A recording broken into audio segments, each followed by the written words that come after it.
This copyrighted telecast may not be reproduced, retransmitted, or used in any form without the authorized written consent of NASCAR Broadcasting. NASCAR would like to thank all of our loyal fans for your continued support, and we hope you enjoyed today's broadcast. You want to stay out front, you got to have solid work on pit road. But I also had an opportunity to take a look at the 48 car, and he had a lot of problems on pit road. Jimmy Johnson, who is currently 8th, and a caution has come out as this is the pit stop. The Jackman couldn't get the car off the ground, and if you watch the gentleman changing the right rear tire changer, he does his job, and when he gets up, you talk about anger and being upset with that kind of deal. Look at there, green flag stop. He knows you can't do that and win a race. The Daytona 500 winner that are watching this race, led by Greg Biffle and Tony Stewart. In second place, battling Matt Kenseth. Right now, you take a look at, I see some smoke. It looked like come out of Tony Stewart's engine right there. Smoke out of the left side of the car. He's going to the apron right there, Chris. He definitely has got a problem on that 20. He has had an up and down day, has led 28 laps. Greg Biffle, your current leader, 163 laps, has already secured most laps, led with just 37 to go. We've had 8 leaders, 16 lead changes, only 3 cautions. You started the day talking strategy and pit crew management. Yeah, also engine management. Take a look right there. Greg Zipadelli kind of throws his hands up in the air. Caution is out, and again, this is going to change the complex of this whole race right now, guys. You don't want to take any chances right now. They're going to throw the caution. Fair enough. Let's rejoin Darrell Waltrip, Larry McReynolds, and Mike Joy. The concern was that Stewart may have put some fluid down on the racetrack, so we have the 4th caution of the day coming out at lap 215. A lot of smoke from Tony Stewart, the defending Nextel Cup Champions car, and he will coast in. There's crew chief Greg Zipadelli. 4 tires, that's a safe bet. Tony Stewart out of the race. He has not failed to finish a race since Texas last April. Got it clean air, but he's going to lose that clean air. Matt Kenseth in the 17 brings it to the bottom to take the lead here with 31 laps to go. Trouble, turn 4, back of the pack. One car all alone spins at Stanton Barrett. Caution is out. The Hollywood stuntman goes around, coming off turn number 4, and I didn't see contact with another car, though there may have been. There doesn't appear to be any damage on the car whatsoever. It doesn't look like anybody got in the back of it. At the back of the pack, up high. Yeah, he just got way up high, got in the loose stuff, and around she came. Boy, Brent Sherman just squeezes by in that 49 car.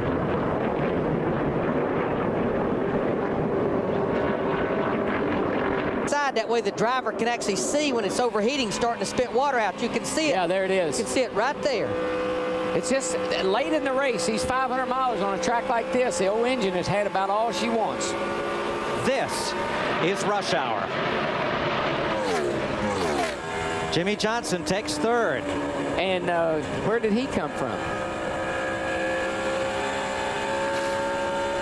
Oh, car around. Who is it? Greg Biffle in the 16 car. And we got a car spinning over in turn 4 as well. Kurt It's Busch. Kurt Busch.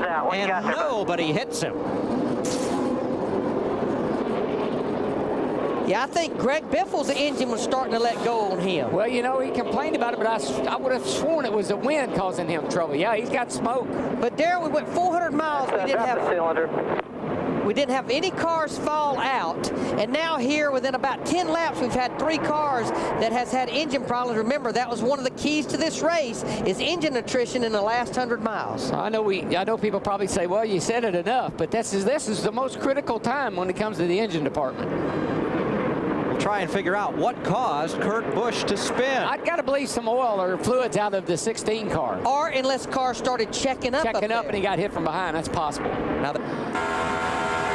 see Greg Biffle up there going off into turn 3. We saw a little bit of smoke right there coming out the right side exhaust pipes. Jimmy Johnson's kind of diving below that, so you don't see any oil right there. Biffle was, Busch was pretty he got hit. He got hit. J.J. Yaley, the green 18 car. 18 got into the 2 and spun him, and look at this, right down in front of who did he scare the pants off of right there? That's amazing. Besides, solid 4th. really rebounded. Finished dead last in the Daytona 500. Finished on top of Kyle Petty's car. And Jamie McMurray in only his second race for Roush Racing. 7 seconds back in the top 5, though there's Jeff Burton trying to take that spot away before the checkers wave. Been pretty solid all weekend here at Fontana. He's off to a really good start, Larry. All the changes they've been going through at Childress, it seems to be really paying off for him. Mark Martin in 7th. He spent a good part of this day in the top 5. Although you might ask Harvick, I'm not sure that he'd agree with that. He's 2 laps down. Hadn't had the greatest of day, but certainly the 31 car has. And Casey Mears in 8th, trying to hold that spot against Jeff Gordon.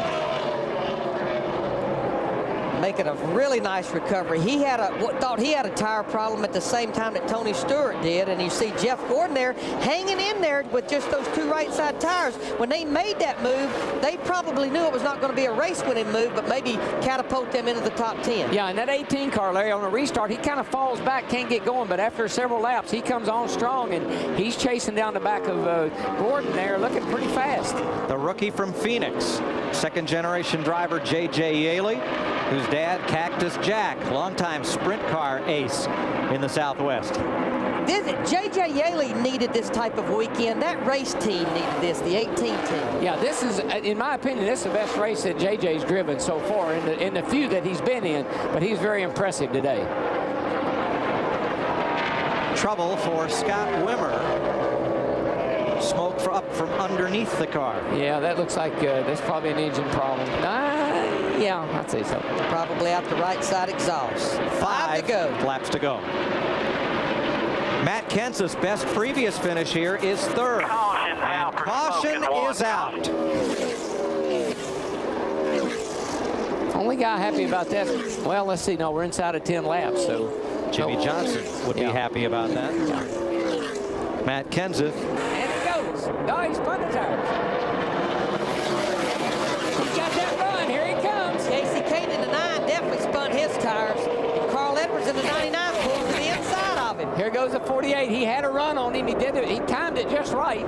He's looking to the outside, but he doesn't have the steam to do it. Here comes Casey Kane working on 3rd place. Carl Edwards on the outside. They almost touch exiting 2. Oh, he definitely blocked him, but I believe Kane's got the momentum going down into 3. Carl's going to have to drive hard on the outside. Matt Kenseth has 1 win in the last 71 races. Trying to break through. He's got a big lead as they come to the white flag. 1 to go. White flag for you here. White flag.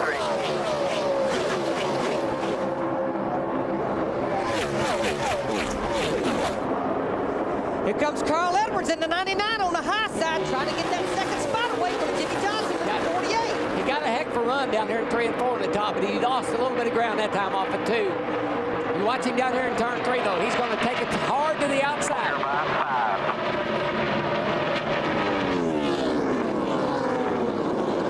The new tire cars racing up 3 wide in the middle of the pack as Matt Kenseth comes off turn number 4. Ahead of Jimmy Johnson, and Kenseth wins the Auto Club 500. And they're coming across. 5 wide on the apron. And the most amazing thing about it is they all made it. They did. You see Kyle Busch finishes 10th in the 5 car with those 4 first tires. Matt Kenseth started 31st today. That is the furthest any winner has come through the field at California Speedway. Well, he just had a miserable qualifying lap. Thing was so bad loose he couldn't drive it, but once they got in the race, it obviously had the 2nd best car next to Biffle anyway. Let's show you the battle mid-pack of the drivers who got tires on that final stop versus those who did not. You got to watch this. This is amazing. They just watch. Kyle Busch goes to the bottom. He's on the apron. Here comes the 1 car. He's on the apron. Now this is a battle for position right there. Oh, yeah. Positions. This copyrighted telecast may not be reproduced, retransmitted, or used in any form without the authorized written consent of NASCAR Broadcasting. NASCAR would like to thank all of our loyal fans for your continued support, and we hope you enjoyed today's broadcast.